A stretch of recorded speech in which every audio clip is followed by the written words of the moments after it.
Hola, mi nombre es José Roberto Rodríguez y es un gusto compartir contigo.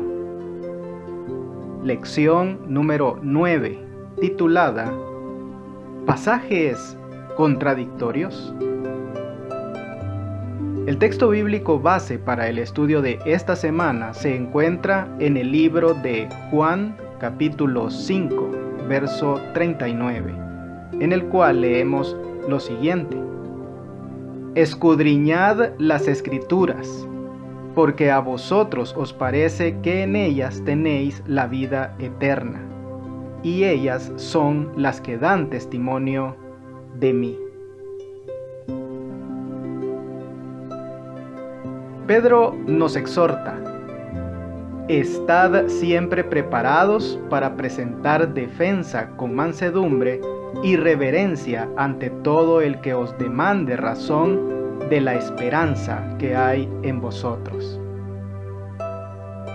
Pablo agrega: que prediques la palabra, que instes a tiempo y fuera de tiempo, redarguye, reprende, exhorta con toda paciencia y doctrina. Por esta razón, no solo debemos considerar aquellos pasajes que se pueden explicar fácilmente y que se ajustan a nuestras creencias, sino también ocuparnos de los pasajes que se usan comúnmente para enseñar algo diferente de lo que creemos. Para ello, debemos seguir el ejemplo inspirador de Jesús. Cristo mismo no suprimió una palabra de la verdad, sino que la dijo siempre con amor. Nunca fue rudo ni dijo sin necesidad una palabra severa. Nunca causó un dolor innecesario a un alma sensible. No censuró la debilidad humana. Esta semana estudiaremos algunos pasajes intrigantes que la gente usa para justificar la inmortalidad natural del alma. Estas reflexiones deben fortalecer nuestras convicciones y ayudarnos a responder con amabilidad a quienes cuestionan esta enseñanza fundamental.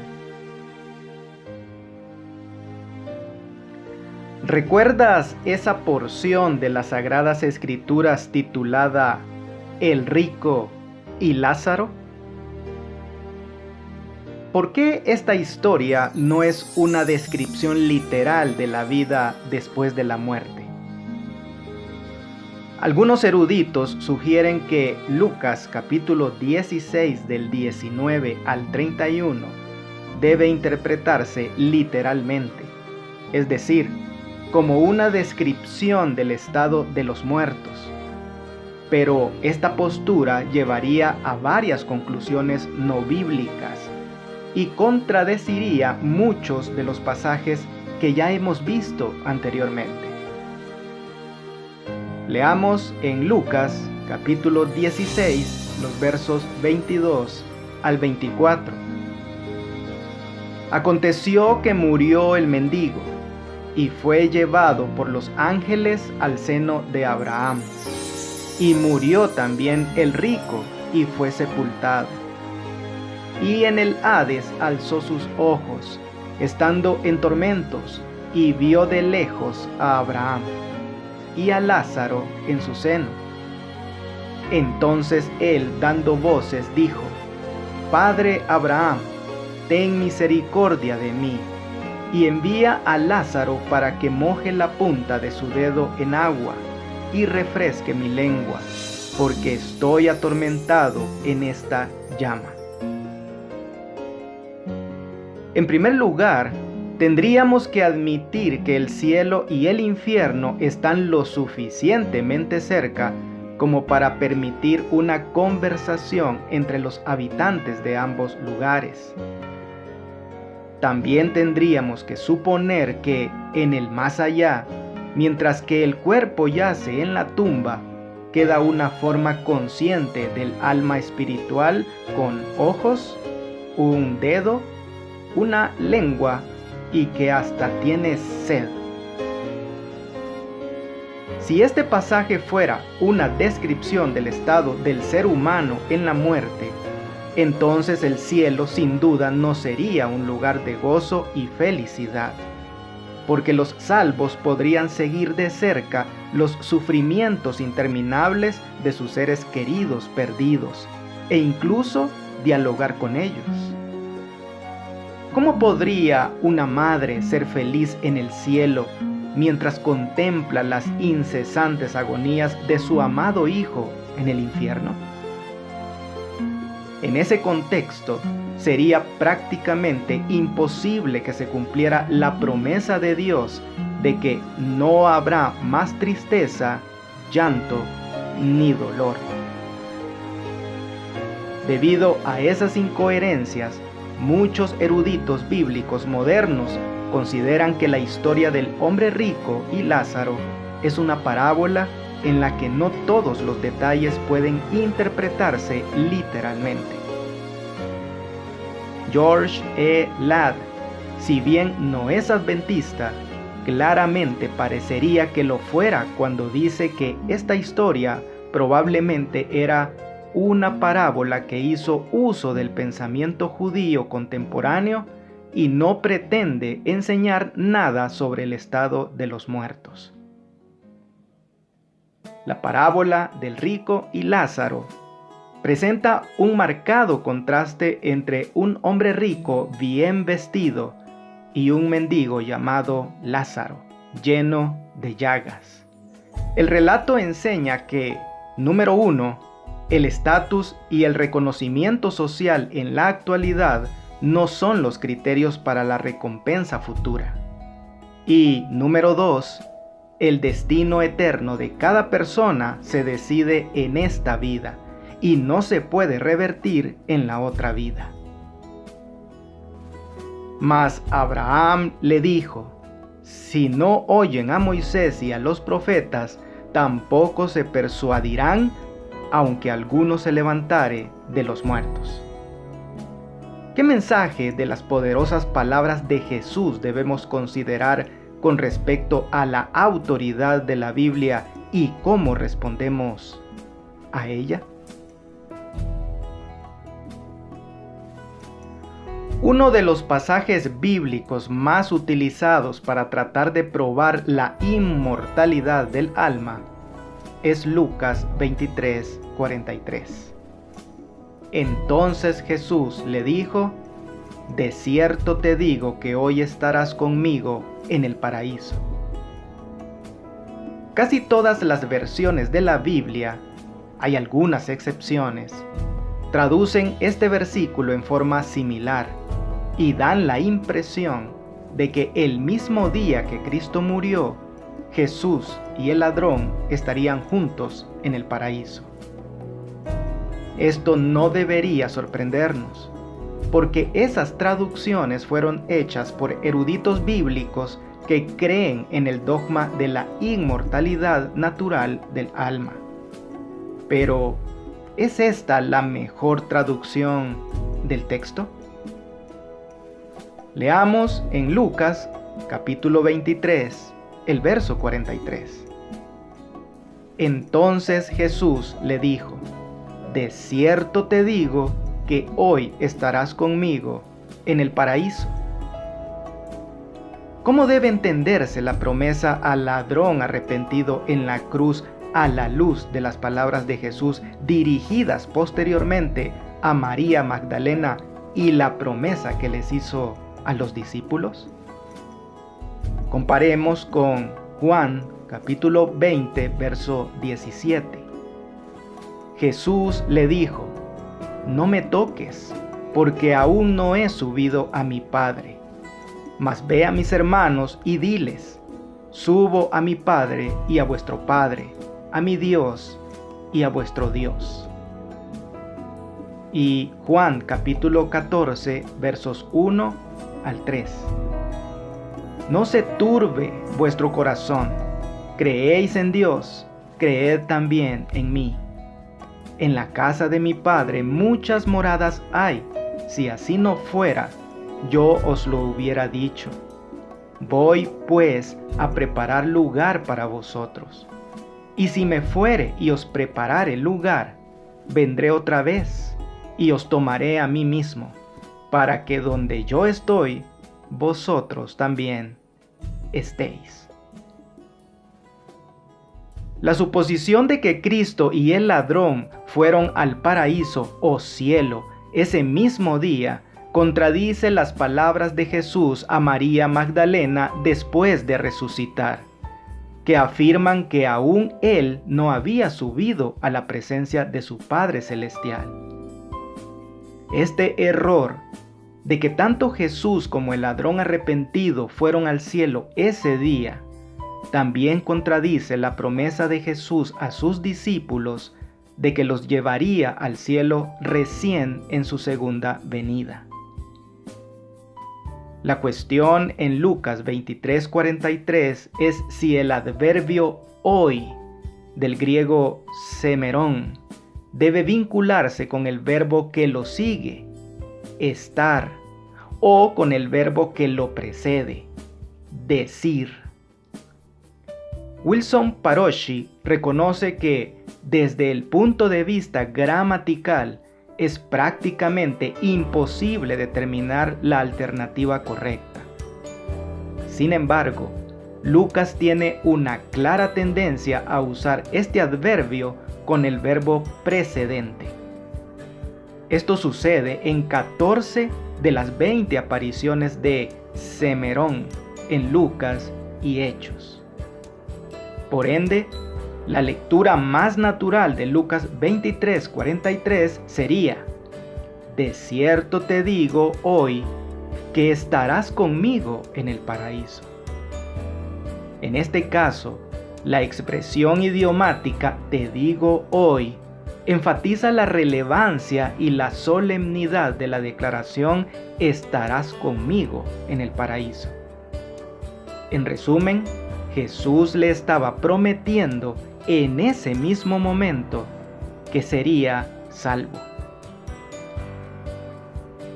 Lee en algún momento la historia del ladrón arrepentido en Lucas 23, 39 al 43, a quien a pesar de su pecado, a pesar de que no tenía nada que ofrecer a Dios, Cristo le prometió la vida eterna.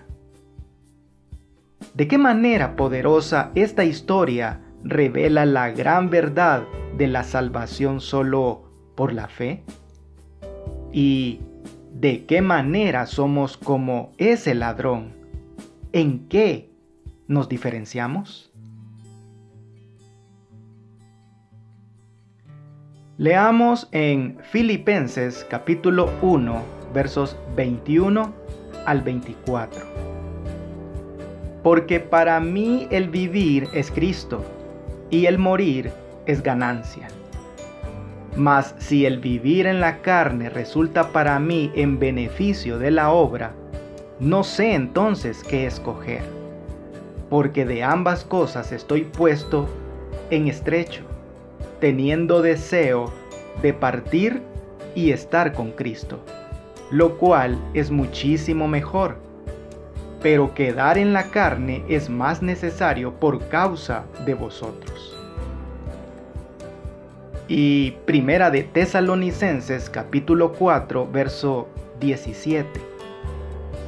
Luego nosotros, los que vivimos, los que hayamos quedado, seremos arrebatados juntamente con ellos en las nubes para recibir al Señor en el aire, y así estaremos siempre con el Señor.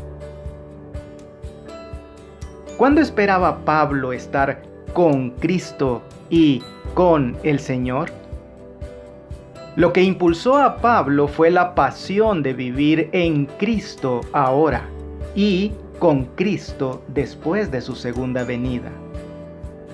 Para el apóstol, ni siquiera la muerte podía poner fin a la seguridad de pertenecer a su Salvador y Señor. Como dijo en la epístola a los romanos, ni la muerte ni la vida pueden separarnos del amor de Dios que es en Cristo Jesús, Señor nuestro. Pues si vivimos, para el Señor vivimos, y si morimos, para el Señor morimos. Así pues, sea que vivamos o que muramos, del Señor somos. Con esta certeza en mente, Pablo habló de los creyentes que ya habían muerto como los que durmieron en Jesús y que resucitarán en la segunda venida de Cristo para recibir la vida eterna. Cuando Pablo mencionó su deseo de partir y estar con Cristo, ¿insinuó que después de la muerte su alma partiría para vivir con Cristo en forma consciente? En absoluto. Este versículo es la exteriorización del deseo de Pablo de dejar esta existencia problemática y gozar de la presencia de Cristo, sin tomar en cuenta el lapso de tiempo que pueda transcurrir entre esos dos sucesos. El versículo no enseña que Pablo esperaba ir al cielo al morir, pues él mismo afirma que no recibiría su recompensa hasta la segunda venida de Cristo. En resumen, Pablo está diciendo que después de partir, morir, lo próximo que Pablo sabrá es que Cristo viene en las nubes de los cielos para resucitar a los muertos y así estar siempre con el Señor. Los autores bíblicos en ocasiones se refieren conjuntamente a dos sucesos muy separados en el tiempo. Pero, ¿por qué Pablo preferiría morir antes que vivir? Porque entonces finalmente podría descansar de todos sus problemas, sin necesidad de sufrir más dolor de cuerpo. Y lo haría con la plena certeza de que recibiría la corona de justicia en la segunda venida. Aunque, desde luego, Pablo no quería morir, sabía lo que ocurriría al momento de morir. Especialmente en tiempos difíciles, ¿quién no ha pensado en lo lindo que sería cerrar los ojos al morir y acto seguido estar con Cristo? Este pensamiento, ¿cómo nos ayuda a comprender lo que Pablo expresó en Filipenses? Leamos en Primera de Pedro, el capítulo 3, los versos 17 al 19. Porque mejor es que padezcáis haciendo el bien, si la voluntad de Dios así lo quiere, que haciendo el mal. Porque también Cristo padeció una sola vez por los pecados, el justo por los injustos, para llevarnos a Dios, siendo a la verdad muerto en la carne, pero vivificado en espíritu, en el cual también fue y predicó a los espíritus encarcelados. ¿Cómo es que Cristo predicó a los espíritus encarcelados en los días de Noé? Comparemos esto con Génesis capítulo 4, verso 10. Y Jehová dijo a Caín: ¿Dónde está Abel tu hermano? Y él respondió: No sé. ¿Soy yo acaso guarda de mi hermano? Y él le dijo: ¿Qué has hecho? La voz de la sangre de tu hermano clama a mí desde la tierra. Los comentaristas que creen en la inmortalidad natural del alma generalmente señalan que Cristo predicó a los espíritus encarcelados, mientras aún descansaba en la tumba. Para ellos, su espíritu desencarnado fue al infierno y predicó a los espíritus incorpóreos de los antediluvianos. Sin embargo, esta idea fantástica es bíblicamente inaceptable, porque no hay una segunda oportunidad de salvación para los muertos. Entonces, ¿por qué Jesús les predicaría a quienes ya no tenían más posibilidades de salvación? Paralelamente y, ante todo, esta teoría contradice la enseñanza bíblica de que los muertos permanecen inconscientes en la tumba hasta la resurrección final. Además, si este versículo realmente dijera que Jesús, mientras estuvo en la tumba, bajó al infierno a predicar a los antediluvianos malvados, ¿por qué solo ellos escucharon el mensaje? ¿No había otros perdidos que ardían en el infierno junto con ellos? ¿Por qué solo los antediluvianos lo escucharon predicar? También es absurdo sugerir que Cristo predicó a los ángeles caídos que habían sido desobedientes en los días de Noé, mientras que a los espíritus encarcelados se los describe como desobedientes en otro tiempo. La Biblia dice que los ángeles malos permanecen siendo desobedientes en la actualidad. Además, los ángeles caídos están guardados bajo la oscuridad, en prisiones eternas para el juicio del gran día, sin ninguna oportunidad de salvación. Debemos observar que en 1 de Pedro 3, los espíritus encarcelados del versículo 19 se identifican en el versículo 20 como los antediluvianos que desobedecieron en los días de Noé. El término espíritu, del griego pneuma, se utiliza en este texto y en otras partes del Nuevo Testamento en referencia a los vivos que pueden escuchar y aceptar la invitación de la salvación.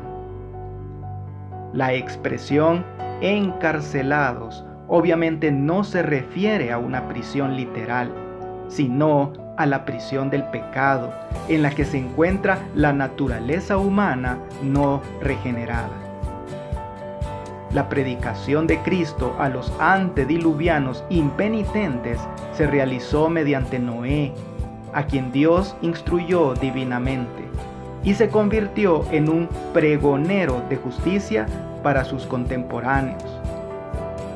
Los versículos de Pedro se escribieron en el contexto de lo que significa ser fiel. No son un comentario sobre el estado de los muertos. Leamos en Apocalipsis capítulo 6, versos 9 y 10.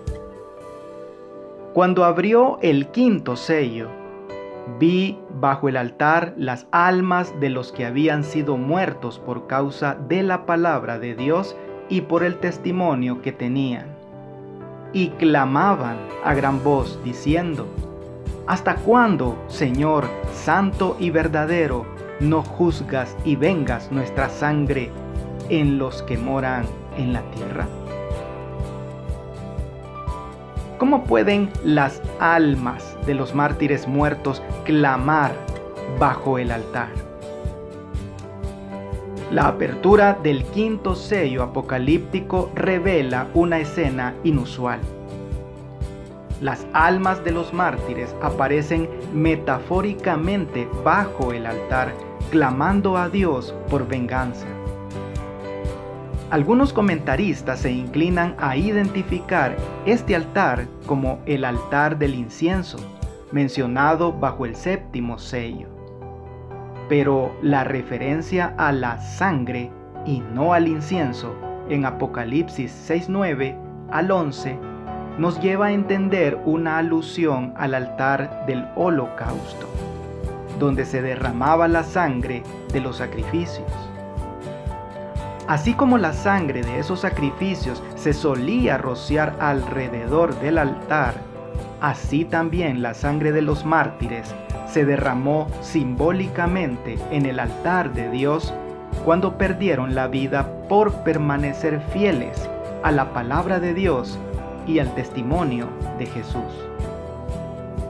Las almas bajo el altar también son simbólicas.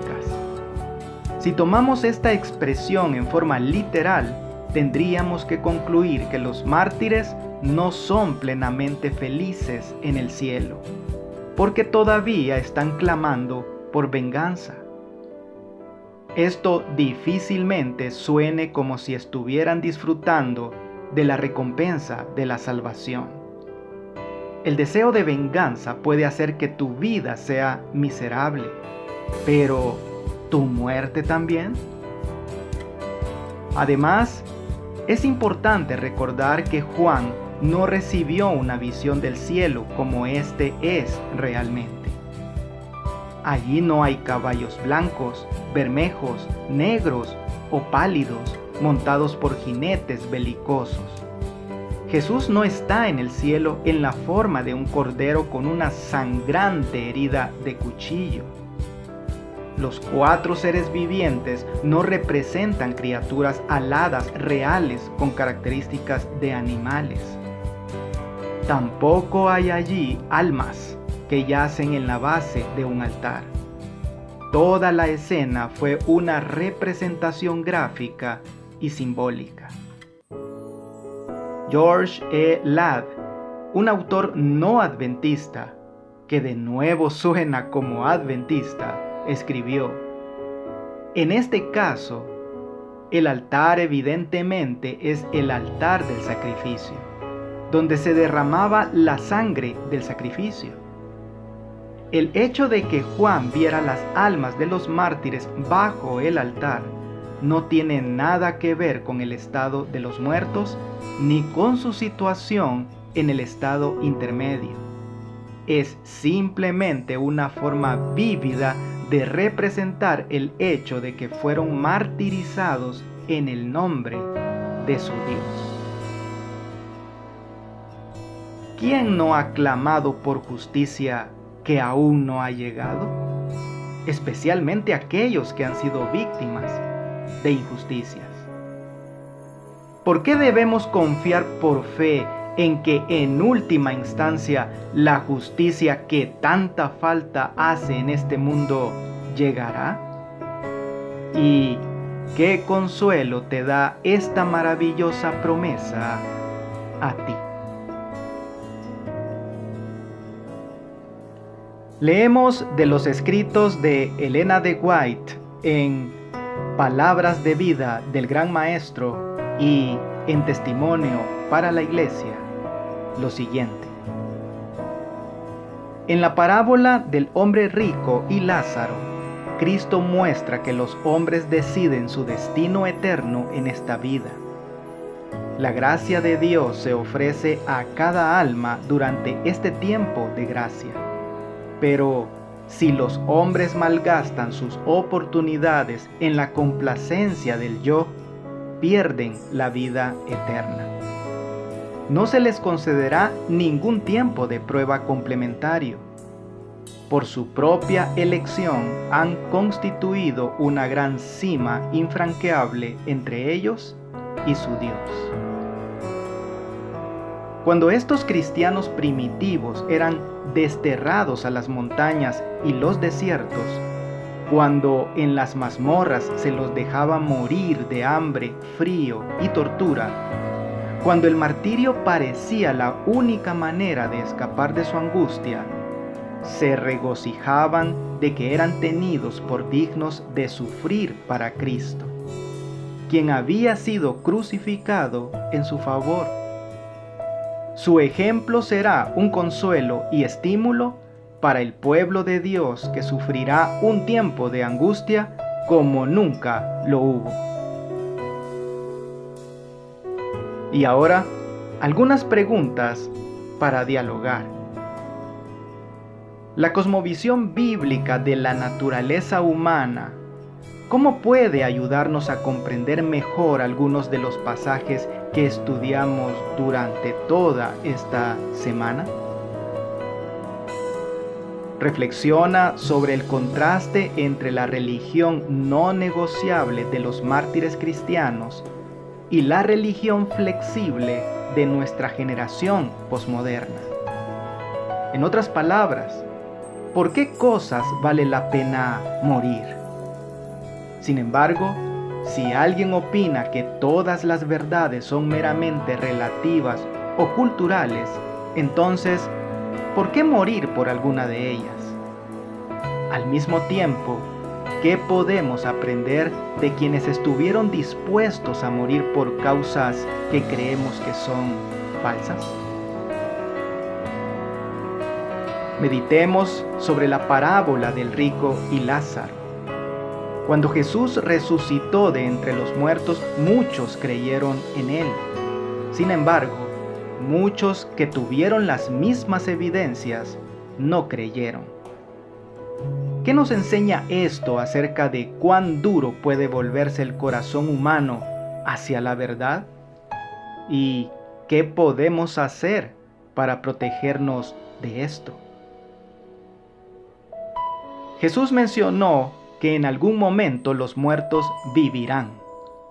Los que hicieron lo bueno saldrán a resurrección de vida, mas los que hicieron lo malo a resurrección de condenación.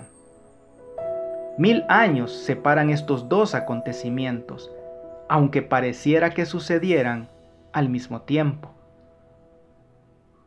Leamos en Filipenses capítulo 1, verso 23. Porque de ambas cosas estoy puesto en estrecho, teniendo deseo de partir y estar con Cristo, lo cual es muchísimo mejor.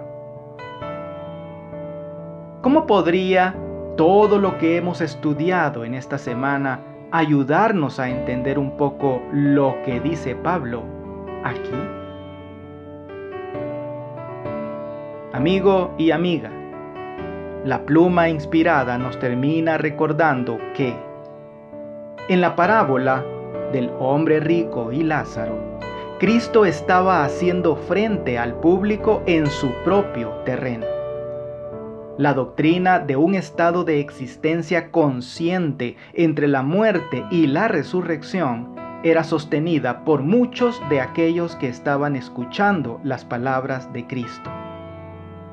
El Salvador conocía esas ideas e ideó su parábola de manera tal que inculcara importantes verdades por medio de esas opiniones preconcebidas. Que Dios te bendiga. No olvides apoyar este ministerio suscribiéndote a mi canal de YouTube. Con esto tendrás acceso a un video resumen completamente ilustrado y animado de la lección de escuela sabática para adultos al inicio de cada semana. Espero tus likes y tus comentarios de la lección. Bendiciones.